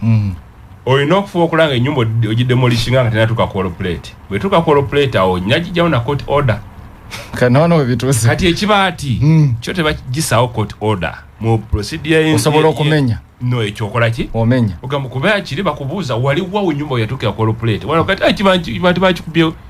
one day kakati tebijja kuvaawo they are going to talk naye nkubuulira nti kati ekyo mbadde nkubuulira nti because nina okugamba nti abantu twogera ku mwala nti kyetuwakanya oba twogera ku nkola nze sikanya na muntu ayogera ku mwala nzikanya na muntu ayogera naye okugukulakulanya wandiise mu nkola ki mitendera ki kati awo wali ki era gukulakulanya alondebwa atya akulakulanya alondebwa gadayinza okuba naye agusobola naye yagala tukanye nti n'omuntu anagukulakulanya n'alondebwa atya omuntu naye bw'abanga wali talondeddwa naye najja ne puroguramu ennungi n'agibaguzamu abalina omuwa olukusa olwo nakyo kiri ki eri abantu njagala kukweno omukulu medi dokita tetufaanagana njagala kubulira nti nze nzukuka kali naye omukulu zewungono actually kati tulowooza byabufuzi kati season eno tulowooza ku byabufuzi na season eno every day when you wake up ozukuka woti si byakuzimba ku mwalo first call yofuna ya byabufuzi the last call so n'obwongo kakali nkubuulira nti era ojjasanga nti actually tuli baavu lwakuba temukkiriza because tetulowooza ku kukola ssente mulowooza balonzi there are other people there nga ye buli waayita alabawo omukisa alaba ssente gwe kasasiro gwolaba nga naawe olinayo mupiino lumalo nasobola ofuna aboli awo nange nga akuuma akasobola processinga kasasiro n'amukolamu ebintu okuva e China for example nga ne ssente ezo azikola ki asobola ozifuna naye waliwo ayita kasasiro nga tamulaba nga ki nga ssente alaba kivundu omulala n'agenda kakati olwaleero haamu we yalaba nakivubo kakati n'alaba omwala omanyi ogwo omwala munene bayiddeyo mu nsi there are very few developed countries ezirina emyala egyo size ezo ng'ogiraba abamu ensi nyingi ezirina egikubisaamu nezo emirundi 3 mu bunene naye nga togiraba nga giri wansi kakati olwaleero abantu ng'ogyeko kiri nti tuli locked in omulembe omuki ogwedda nti omwalo ogwo kale amazzi kati bwe binasikwata ebisasiro Kampala n'ebooga science already egikoze nti kati emyala giyitaki actually na zino pipes z'amazzi tubadde nga mu parliament buli lwe tuyisa looni ey'enguudo nga tuteekano ogamba nti government eveeyo ne kyebayita service lines oba ducts nti ne waya tetwagala ozirabe pipe z'amazzi twagala ozirabe bino MTN yatemye wali mu nsi ezakola ogwo omwala gusobola n'ofuuka service line n'ogamba nti tojja kusala luguudo pipe zigenda kutambuliranga eyo munda ku luguudo ez'amazzi bweyagala okutambuza kyatambuza tumuwaako waayisa ekyo njogera soogera wamu nabyabufuzi olwo njogera nga physical plan oba urban plan because bwe njogera wamu nabyabufuzi otunulira kimu nti bano abantu abadde ku mwala guno abakolerako wadde gukira naye balonzi kale kabasigaye mu mbeera embi bwe kasitabo banga bafunamu and nzikyo ngamba nti enkola entuufu yeino yandibadde egobererwa nti principle togiwakanya no hamu nkola bw'abeera ng'afunye ekirowoozo nti alaba wano waliwo opportunity kuvumbula Vasco da Gama batambulanga ne bavumbula amawanga nono naye kati yo avumbula wane Kampala ngolemu okuvumbula opportunity kakati nga agiguza akozesa building plans ne artistic impression ngawo najirabe kuba kuguza bantu abo osiga kazigu basiga akazigu abakesisi batule bagamenti this is a very good idea kati abo batandike interaction kigenda kukolebwa kitya sebo baida wiza nokusanga nga atera mu KCCA wiza okusanga ba experts aba ate olusi naba tegereza gundi eyo ngawo gendo zimwa nga tetubalina mu KCCA yes because webanga oyagala emyale gijita wansi zina gates and bichi owulide hono genda luyimanga abinyonyola ogenda kwetagana abamu nga biringa damu ba geologists nga ate sorry hydrologists nga ate KCCA erina engineers civil so kakati awo nogamba nti I think KCCA nega nti I think tujja kwetaagako okuborrowinga experience mu ministry ya energy olaba kati awo ogambe nogamba awo minister wa Kampala naga minister wa energy tuyambeko ku bantu bano kuba mugenda kubeera mu munde eyo tyaga nti gates ezinagiranga okugula kati it's more of a power arrangement so nenze ndowooza nti ekiseera kigenda kutuuka abantu n'ebisasiro babikanira baire nkuwulira nti omuntu olwaleero bw'oba wagenze n'otandika okuyoola kasasiro we baamuyiwa wano mu Uganda nane mu Kampala wano waliwo abagenda okukanira kasasiro obatwalako omulimu nga wali balaba nti kasasiro ogenda mukolamu ki musinyazi ate nga waliwo budget eyita okulabiriranga landfill eyo oli bwajana gandize kasasiro kamujje omutwale mukolemu ki ekyo nakyo ki so byolaba mu nakivu tulina obuzibu kati naye nga ekikulu kyabe nanze kyensaba abakesisi oba abatula they should not be discussing on amaduuka ku mwala they should be discussing principle nti kyandikoleddwa kitya SFM ampuliriza tukomyewo nate honorable Sewungu atwegaseko sebo bweza kwa mukama wange neyanzege dokita nsanyuse nnyo okubako musabati kuonyumirwa webale ku mutindo gwa radio namusaba nakalungu bonna naye nsinga kusasira CBS okufiirwa omukyala Faina Nakabubi gwe nayimbanga naye mu kwaya yasoka okuntwala mu studio ya Uganda okurecordinga ennyimba naye mu kyobugagga kyesirera biro bulamu bwange ebifaananyi bye nnina okubanga yasobola ne tiimu y'okututwala ntuyimbira Ssaabasajja Banda Christmas carols zaali za myaka kitambudde kwaya nagibeera munyo kati masebbanga nga sikyalimu nawane wanu wenyini mu Bulange twayimbirawo era Ssaabasajja ng'asiimye kwaya ya St Agnes n'omutaka Kaggo eyafudde mukulu mala okweza bonaade mikwano gyange nasabye omukwano gwange mutabani wa mugwe nasoma naye I know mayine Kagga wadayambala omusalaba wange ogwa taata waffe wa Dr. Kaziwe omumanyi bulungi nemugamba kati jo Iranda Kivumbi muno omusalaba tuguwona olina ogusegala mu bulago ogende maaso ogwambadde sebo neyanza banakalungu mbalamusiza nnyo nze Sewungu ow'ekalungu sebo otusanze ku nsonga za mwala honorable Migad aga principle tawakana nayo n'emitendera gigobererwe ensonga esooka nze ngoberede ebintu by'omwala naye abagagga bonna mu nsi yonna batekinga opportunities eziriwo okukola business ezizaabwe era bwe bajja ku mmeeza bakulaga nti bwompa kino nkola kino bwekiti naye challenge gye tuyina mu Uganda abantu tebagala communicatinga n'abantu bannaabwe nze singa nze Sewungu nga nze ntwala Kampala bwelodime nga nze nga maze okumanya nti kundi hamu atwala ekintu kino akubye ekibaati even before space ebaddewo nali muwandiikira ne muyita mu kanso kubanga abasuubuzi babeezaawo Kampala bo omugamba jangu tusinkane otubule ekyoyagala okukola then bwomala okukola ekyo oba ne hamu naawe wandiikirani lodime ate ekintu ekinkola obikubombi bonna beekalungu naye kati ekiriwo oli conflicted siri conflicted kwa tuweza kunzijako facts zange nzijako mazima gange omusuubuzi yenna akwesa opportunity gyayina nze ndi express nali manye ekisaawe kibu kyatandika okuzimbwa kati mwensambira omupiira era ngendayo era namugamba ne hamu nimugamba nti ekyo kisinga ekyawa ekyenamboole kwange namboole mukikola balya biliyoni 13 tebalina bye bakola ono yatandika kipya naye nga yawa resistance actually mu committee yange y'education baleeta ne biiru eya nakivu memoriam ebifaananyi byeyatulaga byeyazimba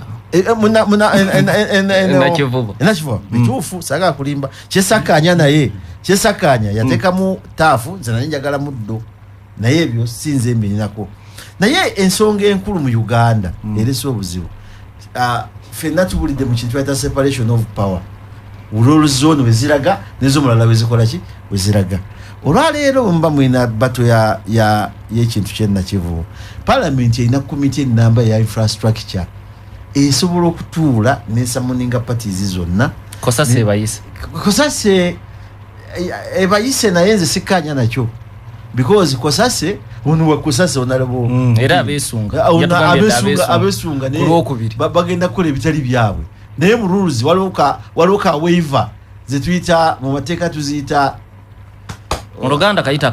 akadirisa obasobola okuyitira okole nanti amateeka galina kintu ya clawbacks mukola amateeka constitution ya Uganda ina amateeka ina nungi nnyo naye buli dakiika ina kyeta naye gandi president mwina kuba minisita 21 naye wayagalira asobola okusabayo abalala ye bwashutinga ate n'ateekayo 8 naye ng'akozesa clawback eri muki muteeka ne rules zaffe ziyinza okuba zikkiriza kosase okubaako bye bayitira ku nsonga endala ng'ovudde mu Auditor General's report as a body egenda wansi wa KCCA naye mukyandibadde ekituufu kyandibadde kigasa kwe kubataba kwakati ekiri mu Kampala ziri ntalo wakati wa zigenda kufuma wakati wa Lord Mayor nti alwanyisa abanupu bakansala ekyo tugenda kijjawo kyekiriwo era bulwava bagandi kati bote bamulwanyisa abasekudde namwe mumusekula abasekula naye kali bali mukwesekula webesekula onanyono nanango nanyono ostegere bampindi banyumirwa twali mu parliament nga balese plots eziva mu KCCA nga bazilese mu parliament bagala parliament yebezisa ziwewa abantu naye nga Zahara speaker yawandikira speaker na wa position ya KCCA egana okuwa plots ezo era bwe twasituka mu parliament twali tugamba speaker yali deputy speaker ndoza nga tumugamba parliament tetulina buyinza buno bugaba plots za KCCA nga parliament naye zina kuvanga zivudde ludawa eri ne waberayo discrepancies then that's when the committee ulija nebera in charge ero kakana the eyes have it twage kumuzanga bakoze eki ne baluwa yani madam Anita yachiyalinga session yeyo nolwecho ekiri mu KCCA n'ekiri wakati wa HAM ekiri wakati wa NDA national gundi nema ne Lord Mayor buli omukati asika muguwa kakati ate bano abafa abanupu batudde eno gye babakubira bwe gati abana babanywezezza kati ono twanywezezza ngono naye agenda yeri tonna balabanga bano kulaba kansala ngati nga bakuba ka recording nga babalula kakati n'omulala ng'afunayo gwamanyi blogger timbalulira Lord Mayor munkubire bulungi kano waluko banero kwago naye afuna awe NRM we baagala awo nga bagati katulabe asooka okufa gwe tugenda okulya manyi embwa bo balinda asooka kufa embwa bwerabe koko n'akamyunga birwana tetaasa asooka okufa kyerya kati bwe kye bakola kibalinda naye mu process mwetembiraba obiraba naye katika nkubulizi obo obiraba enkoko n'akamyu byote biraba nti embwe birinze naye of course ne interest mweziri eri point gye nkuwadde ku musuubuzi yenna because oboya gatoyagala mu Kampala obukulembeze bwa Kampala Lord Mayor mwali first instance y'abantu balina basuubuzi era buli kikwata ku basuubuzi naye alina kiwa attention ekola ki esinga naye buli bagenda bakisikiramu omuguwa the boomerang omuguwa enkonyogo era esigala eddaluddawa eno nze nandirowoozezza ngaawe nsanzeewo omukulu bwayo badde ayogera omugadde ataddeko erinnya lya NRM amanya ge mu yero dokita ayagala abawuliriza lwomanye nti oluusi boogera obuyimba olimba so nerinya lye NRM nibadde erinnya lyo migadde langi ya kyenvu nete kuli kigambo NRM badde sebo badde nga nti erinnya mu yero ku t-shirt ki enjeru kale naye nze kye nandirowoozezza tolina kyoyinza kusolvinga mu kirwo kyonna because studies zirina okubaawo committee ya infrastructure simanyi chairman waayo mu parliament ina role nene nnyo ne katono nnyo honorable Megadda ina kyagambye nti singa yagobera emitendera egyo teyandizimbye nakivu nti na wano singa yagadde goberera ebyo of course yagala tebijja kusoboka kyechinziza eri mu separation of power by the way ye challenge nene parliament egende eruzinga amanyi gage tunokulwana okutaasa ennyo because ne balo ya Mwai 7 yawandiise nga wagira Nabbanja prime minister wa Uganda si ntuufu because ebbaluwa eyo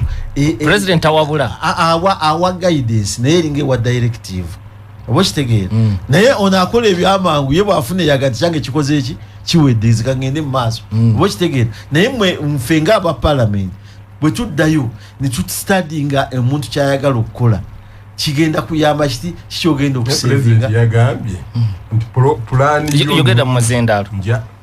president mu bbaluwa yagamba pulani yo nnungi era njagadde president mukubi wa pulani okusinza byewaddeyo kati n'alagira prime minister nti amuyambeko balabe ng'ekintu ekyo bakitukola ki bakituukiriza ng'agoberera amateeka. Okay. By the way nekyo kakimubuulire nga wabaddewo omuntu omulabufu nasinkana Museveni namutuza ng'alinga omuntu ngati wali kigenda okuyamba bwe tukkiriza mpolampola Kyagulanyi na obuveeko nga takusibye akwate obuyinza ogenda kukola bwegazanye byoyagala n'entebe mu State House sigalirayo ddala tugenda kuzimba endala kikufiraza ayinza okikkiriza nakyo oba okitegeere nakikkiriza gati kakati omaki Mugabe kala jje nange tuvuganye bigende ekyo kyekimutiisa because omusuubuzi nkikubuulidde bw'asisinkana president Museveni ekizibu kye kyakusula mu State House ibyo byonna naye kyengamba dekamala ensonga yange bapadde omukisa omusuubuzi kyenkubuulidde all corners zakozesa awali advantage akozesaawo Dr. Kaziwe ekyo kikkiriza hamu kyakozesa yes waba ina advantage yeto yagala kumunenya jejo amunenya obo kitegeera nze lumu ojukira nali twali wano nali ne wana Robert Kamya by then yakyali minister wa Kampala nimugamba tugende wali ani atadde abapolisi wa ku kanisa gye bamenye tumanye ani abataddewo tugendewo ffenna nga tuvudde ku radio twagenda kuva ku radio nga abapolisi badduse nga bakoze eki bagenzi ninga wali omuntu akoze eki ayisima bega bataddeyo naye nze kyentunuulira institution ya KCCA nono omusuubuzi ne parliament zina rolo nene kwa harmonizing ekigenda okuba ku mwalo and without bias because mu parliament tugendayo nga tuli banjawulo nze nina competence ya busomesa Migadde I think is a physical plan is a physical planner social science then mulimu n'abamanyi ebya bulijjo nga bo buli kimu bakitegerako yabeerako mu KCCA yakola ki yabeera ano bwasibwa nga babimanyi by the way wala bamanyi balina idea n'okusinga gwe kubanga babaddeyo ate bawa amagezi malungi n'okusinga olumuffe abaamala budde mu kirasi lobo kitegeera so kati bwe banga otufunye ekyo tojja kufuna kusika muguwa naye nze nkya insistinga mu KCCA bwalina okudevelopinga system emanye ekigendo genda mu maaso nze bwe mpunyiriza ekintu kyonna I write officially nega njaga otubulire ku nsonga ende egenda kubeera eti naye kiri mu KCCA wakati wa ham ne road mayor n'abali ku side ya road mayor n'abasirise waliwo cold war mu luzungu kyandiyise waliwo cold war eyetaga okuharmonizingibwa era nze bondaga ekyo kiba kinsanyusa zishina njogedde ku nsonga yaki y'omwala ate dokita teweewuunya nga waliwo n'olukusa olukubawo ekibaati ekyo nga weeruli nalwo teweewuunya ate kesisi eno yeefuula webadde mulikinga Nabagereka primary school ne tugendayo nga select committee nga tukulemeddwamu KCCA twagala nti bwaba nga tewali order nga tugamba ekibaati kikole kimenyebwe actually mwagenda kukimenya plana agaba unfortunately yafa agaba by then ate nga yawa olukusa nga bakama bete bamanyi muyezi mugundi doctor kamubuulire kyaliwo era kye nakola mu committee wa mukyamusi yali idi by then consent yaliwo kubanga bakwata abasomesa Bannabagereka ne babawa transfer bonna mu masomero ga KCCA amalala kitegeeza baali babajjawo ne bajjamu ebintu byabwe byonna ebyali mu ssomero desks ebitabo ebiki ebikola ne basigalawo bizimbe ne bawana chance abajja kama bati ne bagakola ki kati that means consent bali bamaze okukola ki okukanya. The same situation is seen here because in the case in enforcement in enforcement bwebanga okubye bati nze kati wali ku Salama Road tomala gajjane gantandise okuzimba nga sifunye lukusa era bwe nkuba akabati nga kese temanyi baso bakunona wo wili balo zange nachi na mabati obo kitegeera so ebyo internally jebiri nyata waliwo nawadde consent ate namala nakubendulu yakukiriza amala okukiriza kati abamala ki namala naye nakubendulu anti olwo buli omu atandika ogamba nze saabirimu gwamenti when you are playing to the gallery oyagala abantu abangi bakole ki basanyuke kati ki ekyo kyetugamba KCCA erina committees ngeza parliament siwe kiri ezirina nga era local government zona bazikola ki invite this man mumuyite chairperson wa committee atule wherever he sits the mayor is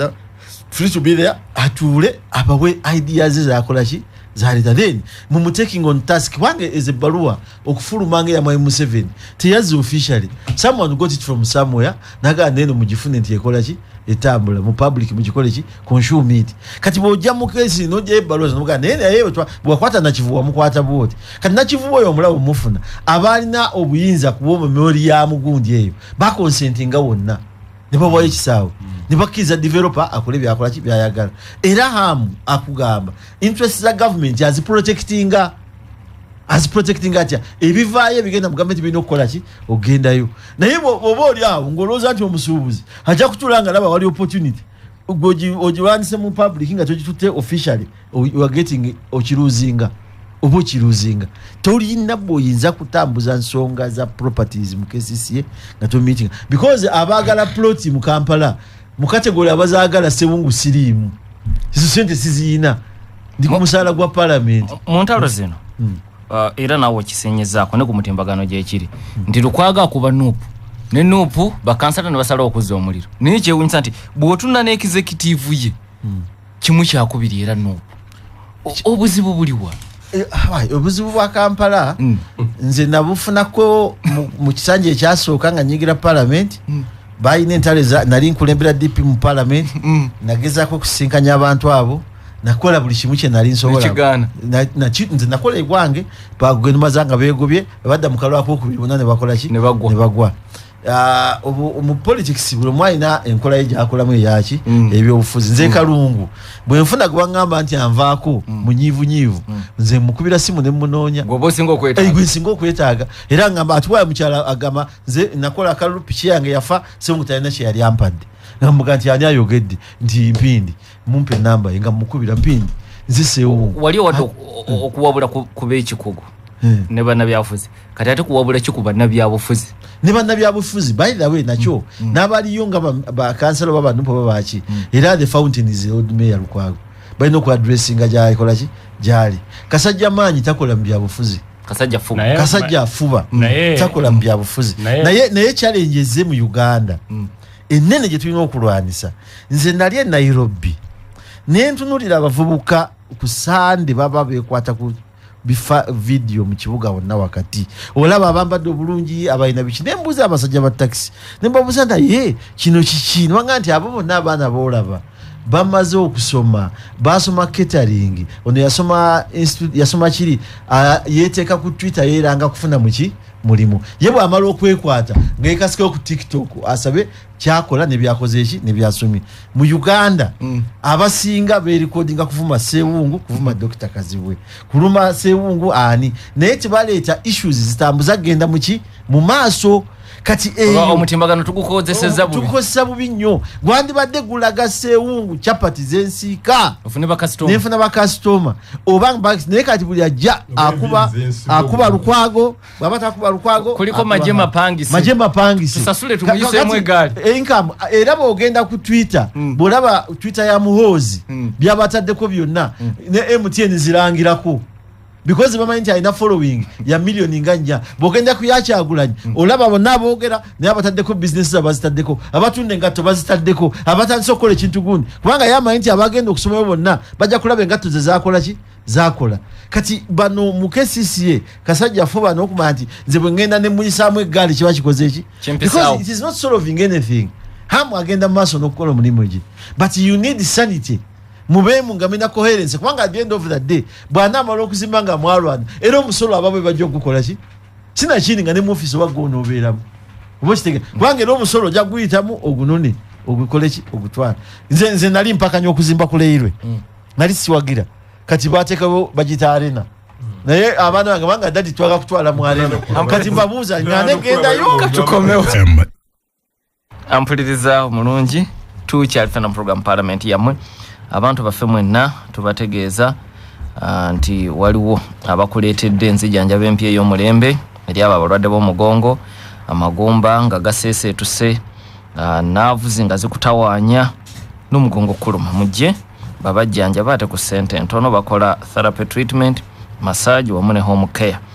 ojja basanga kawempe ku 5 oba okube ku 075 M93300 oba 076 hono bumigati obadde oyina akakusiwa kasi nkadde you know engeri n'ekivubo gyapeningamu unfortunately abamu ku mukesise balemeddwa okugobera ebyafaayo kati waliwo ebintu ebimu nga yali mistake naye nga nekifuuka eky'ebyafaayo ng'olina okigobera the same person oli ku ham wamugirako nakivubo you failed then the same way azze ku mwala and you are still fighting the same way oyina kukyusa olina okumanya nti noonya kugenda ku rekodi oba liyale twagala tekosa nti naye kinaakola kityawo n'abeera nga ogwe road mayor nga bali mu kuzimba eyo nga you have failed naye nga ate ne bazimba amaduuka ne gaggwa ku mwala kakati nze nkubuli nali chairperson wa select committee but for the first time lead kaya ya Nchimako ewaka Didika ya Nchimako waka ekugulire kubo over no mwe natambulira over nakivubo over nakivubo Didika ya Nchimako ewaka si kumpamba lenga oga ntibokwetaga mu bwangu nga wentambulira yange tojja kutuuka mu budde tutubulidde wali olaga lidika yali kutwala otegeera butegezi nje yali alaga tewali wa bulijjo olina okumanya bw'osigala ensi bw'ekyuka n'osigala ng'okola ebintu the same way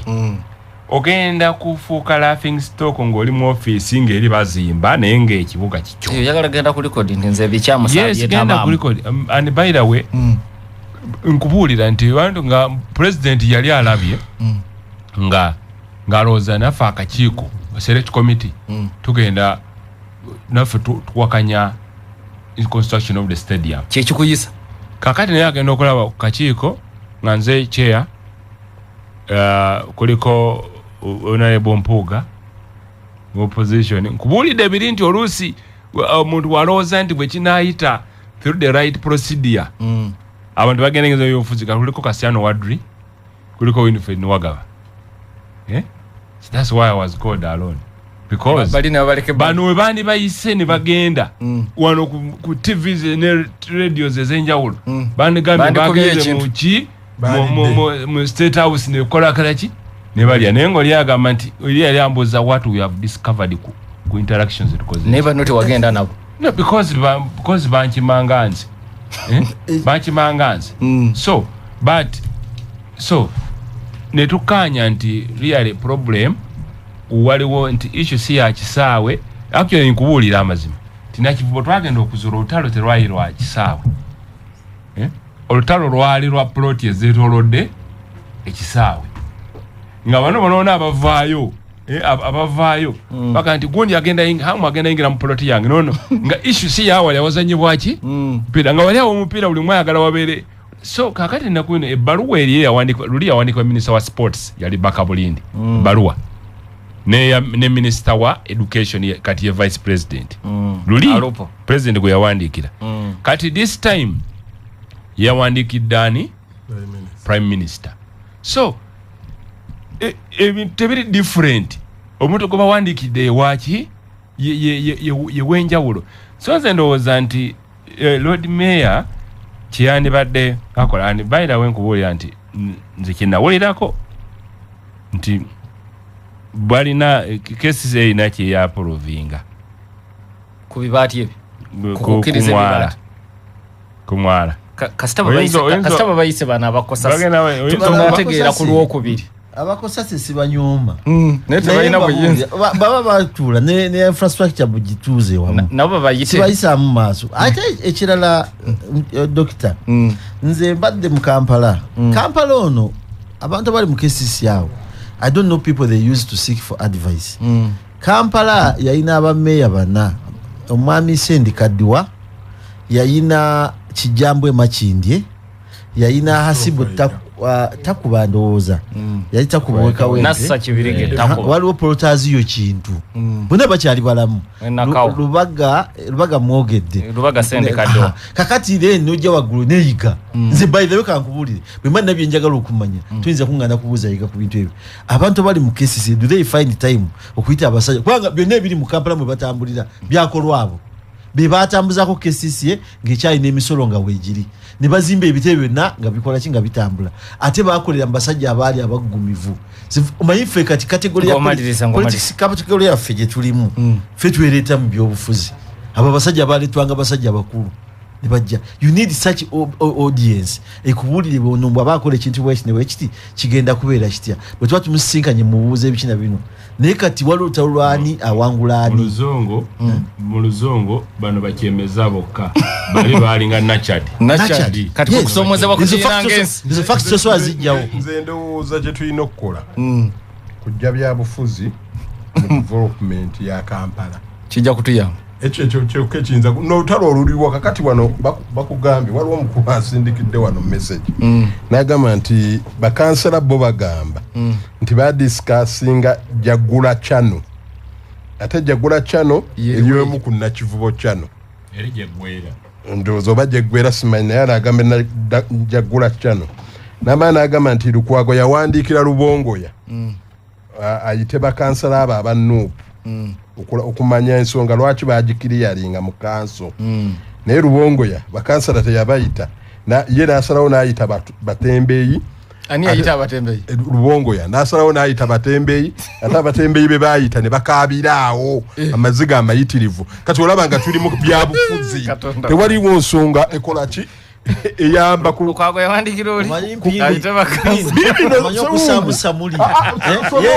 lwekituukamu Nuupu ng'ateekamu samuli awo sinayogera ku Nuupu soma ampuliriza tukyali ffenna program parliament yammwe Matiya Lwanga bwanika ssentebe wa district ewa Kisa agambye nsaba tutunulira ekintu ekikulu ekikwatagana ku bbaluwa ya president nga yakamala okulaajana nti waliwo abakukusa amabaluwa mu State House abamu bagatuusa ne wa muwala we naga nti ebbaluwa eno si yakwebuuza ku bakugu wabula eragira kyayise directive ate naga nti nga asinziira ku muntu obuntu hamu nga gwayogerako so si institutions oba bitongole naga nti but a mere businessman on a matter of national importance naga nti ekyo ye kyekimwenyamiza afundikiddaga nti I think there is a bigger fundamental problem of governance and abuse of state power ye chairman Matiya Lwanga bwanika ku nsonga eno eri mudiira ono kojjange Bill Kasasa alina kawukeeri agambye nti wetwogerera KCC ne technical team ne ham batandise okukolera awamu kakati meya asiito ebigere Allah ali kusimu halo sebo wali kuweereza buddawe semugerwa makanika wa Toyota mu Ndeeba ekibuga kye Lukwago kyendimu Kyagulanyi Center mu president wa wali kundeetera Sewungu oyo n'ababaka abalala ne ba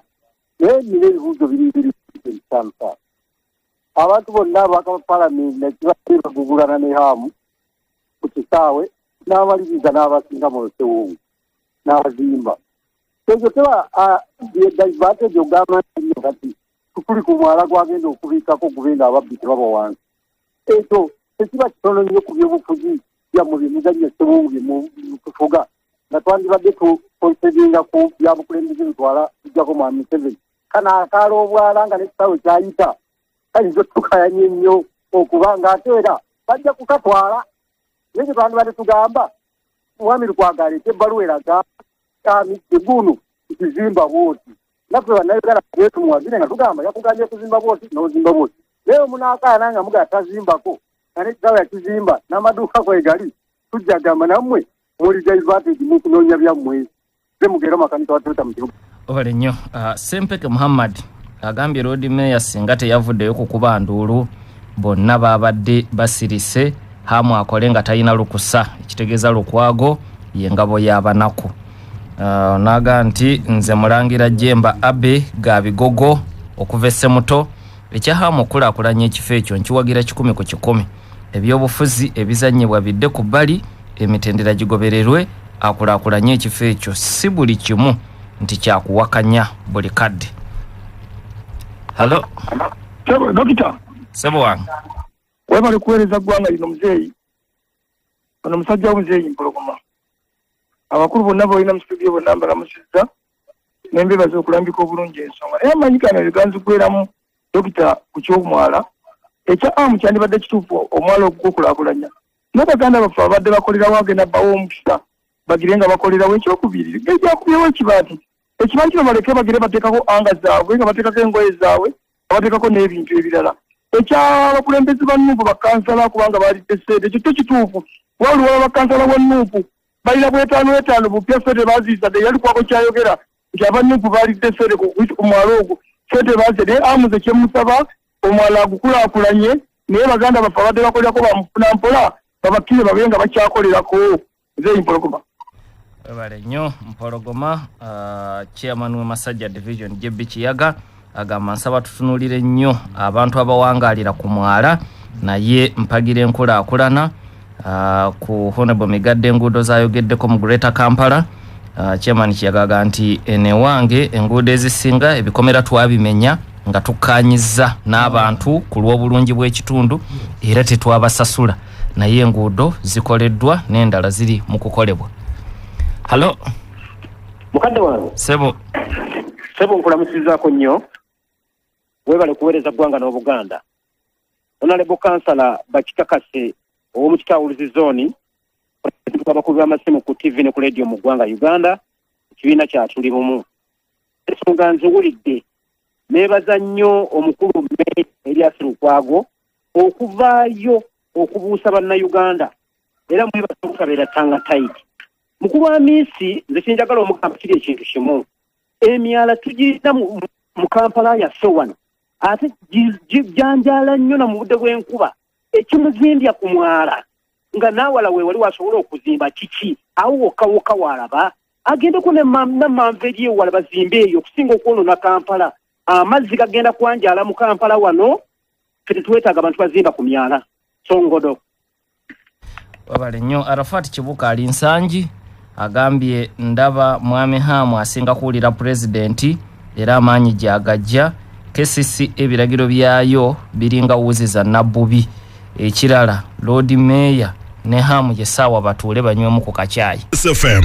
Ampuliriza tukomye kuwumbawumba programu eno ekyaleero Jebbye Nakasozi abuuza nti amaanyi g'obukiiko bwa Paalamenti gakomawa ku bye bazuula. Mirundi mingi tubawulira nga bazuula emivuyo mu bitongole ng'ekyennyonyi amalwaliro ng'eryerubowa mu kutulugunya abasibe naye byonna tetumanyi gye biggweera. N'abuuza obukiiko si kiguumaaza. Kyekibuuzo kye. Ono ye Ssegawa Ramadhan kansala Namulanda agambye nebaza Lord Mayor Erias Lukwago olw'okulwanirira abanaku. Katukomu mu studio tuwumbewumbe ntindi bumali kantandike nawe Sebo. Sebo nze nga wembadde njogera eno nsonga ntono nnyo ate yeetaagisa. Nze ndowooza nti abakulembeze baffe abatutwala mu kibuga Kampala batuule balabe butya bwe basobola okukwasaganya ensonga eno mu mbeera esinga obulungi ng'ate eyamba bannakampala. Ekyokubiri enkulaakulana buli weebeerawo wabaawo enduulu kati nga bwe mpulidde wano nti ow'ekitiibwa Rubongoya yayisa abasuubuzi ne bakaaba. Tebajja kugaana kukaaba naye ate abasuubuzi tebajja kukolera ku mwala kubanga kyabulabe n'abasuubuzi bafe okukolera ku mwala. Era kisirowooza nti waliwo yabawa permission okukolera ku mwala naye basobola okwogera Miss waba mu bimu ku bibalina okuteesaako waba asobola n'alaba mu development zagenda okukola abasuubuzi ababadde bakolera mu bitundu ebyo abahanga agenda ba accommodating atya mu development zagenda okukola oba ne babaza mu butale obulala webukola ki obuliwo oba ne babawayo akasente ne bagenda ne bayiyiza naye tetuyinza kugamba nti development tegenda kukolebwa kubanga waliwo abantu abajja okukolera ku myala ekyo kiba kikyamu nnyo. Ekyokubiri nga mmaliriza steka gondi KCCA ne hamu ne ba developer bagundi ba contractor bagenda okudeveloping awo bakwatagane batukolere ekisinga okuba ekirungi nga bagoberera amateeka agafuga entobazi agafuga ekibuga agafuga eggwanga. Tujja kufunamu ekisinga obulungi naye nze development y'omwalo ogwo ndyomu kwaba bagiwagira n'emikono ebiri. Kakati Dokita omanyi oyinza okuba nga oli mutuufu naye nga ate olina okukkiriza institutions zikole naye nga institutions nkyamu tekitegeeza nti gwe obutuufu bwo bwe bulina okukola oloboze mu nkola ya dictatorship. Kakati KCCA naye erina institutions zaayo. For example bwe baatula bakola resolutions Council rejects resolution number 1. Council rejects the recommendation on demolishing of the illegal structures constructed over Jugura drainage channel with immediate effect. Council rejects the recommendation on placing a moratorium on all processes of KCCA, giving out land titles to individual developers on drainage corridor and wetlands. Council rejects the recommendations on reinstating the criminal case against Ham Enterprises, arresting and prosecuting Amis Chigun. Council rejects the recommendation directing the KCCA Fiscal Planning Committee and Building Committee to stop any further processes of approving Ham Enterprise Limited over Jugura Channel. Council rejects the recommendation on reprimanding and bringing disciplinary action against former acting executive director Frank Rosa. Already mayor wao obuvunanyizibwa olukiiko lwa KCCA council batunule mu nsonga eno n'okubonereza abamu so bino tubirabye leero naye zino council nekukula council ndizatula n'okutula specifically ku zino issue nga tebinnaba kujja ffe kubitegeera kati institution nga council eza resolutions zaayo. So what do you do? Council tekanya na Lukwago. Council tekanya nachi na road mayor. Kakati what do you do? Ngayagala institutions zikole. Kwe kuba wabiri wasaba wandisi w'ekibiina kyabwe. Owabirani. Kansala. We wabira. Ate saba wandisi yayisemba suubuzi. Mufu kyaba kansala. We wabira because kyokyo ne bimu byetakutuula. Because we wabira gwe head wa institution yenu. Niba ina gubawulira okusinga nze. Owabidde kali mu council ne road mayor ni mukulu. Council ne road mayor. Kansala asobola kunda sabo wandisi. Waliwo enjawulo wa kansala ne council. Council nkulu. Kakati council webanga etudde ebyo naye kolebwa ba kansala. Yes. Naye bwe begatta. Nkulu nnyo kati tuli na parliament yanjawulo ku speaker. So kati council nesalawo bweti kakati tudabuzi mu nkola ya mirimu ngojeko omwala n'enkola ya mwe y'emirimu eri etya lwaki wesanga nti Rubongoya awandiikidde ki gundi kesi ebbaluwa kitegeeza nti muneeri abantu ate beerabeera mu bibiina byabwe kanjogere n'abanga abanupu ono naga kanjogere n'abanga abeFDC. So institution nga KCCA terina kurani nga maliza tu travelinga era tukomenuka nebo tu travelinga je tugenda twegomba yoki all these people travel very good chichi bayiga tuyiga yoki bwe tukomawo Chichi kyetuyigayo kyetugenda okulaga wano. Kono bose ojja busibuzi. Nkigamba